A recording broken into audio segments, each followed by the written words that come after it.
All I know is that Tony Rudiger has said that he heard some racist chanting or comment.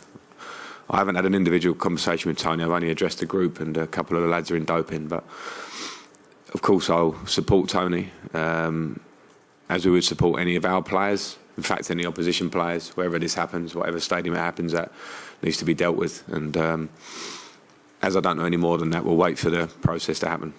I don't know. I don't know if it's getting better or worse or not. We're much more aware of the fact that we have a protocol, and to report it is obviously a positive step. Of course, in the perfect world, we wish that's not needed. I don't know whether it's getting better or worse, but if it is fact and it's true and it happened, then it needs to be dealt with, and punishment needs to be strong. Behind the formation switch? Didn't factor at all, because I don't know if I want to go through all the players, but I'm sure half of them were not here, the players on the pitch, something like that. I know Tamori wasn't, I know Mason Mount wasn't, and Tammy Abraham, and I'm not trying to clone anyone's system. In fact, I think the Conte system was an incredible system that won the league at Chelsea.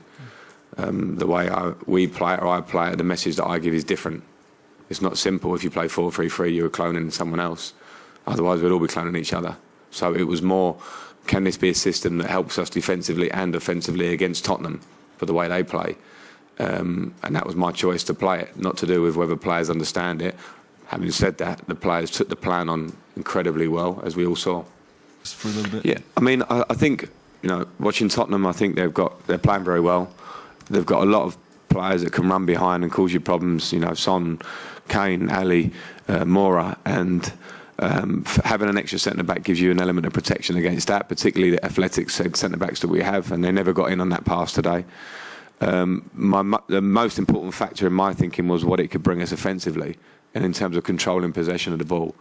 And I felt that where Tottenham do defend quite compact, we needed to use the sides of the pitch. Wing-backs help you do that. And then it allows us, and we haven't been clinical enough lately, but it allowed us to get Mason Mount and Willian slightly inside behind Tammy. So we had an element of protection the way it worked, but also I think it allowed us to have loads of control of the ball. So I'm pleased with how it did go. Possibly, particularly when you've had a long week, and we've waited a long time for a week's training to be able to work on what we wanted to do today. So that's been great, and that's not just me, obviously. It's not just about me, it's about the staff and the input, and we speak a lot this week. I spoke a lot, worked with the players on the pitch. So for me, the reason to get so excited was not to look like we've absolutely accomplished anything, because we haven't, because we play Southampton in a few days and we need to worry about where we're at in May. But I think for the players to feel how they should feel after that performance, and for the fans to see what they can do when they're absolutely at it in all senses, was a big deal. Now, can we be consistent? Can we keep reproducing that? It was a red card. I don't know how much you're supposed to make out of it. I think Son is a great player, and don't know him, but from the outside looks like a great person. But sometimes in football you have instinctive moments that happen, a bit of a reflex. Maybe sometimes in a game that you're having it really tough, where it's going against you a little bit. And I think it was that moment. So I would not have any words said about how Tony Rudiger dealt with that. Okay.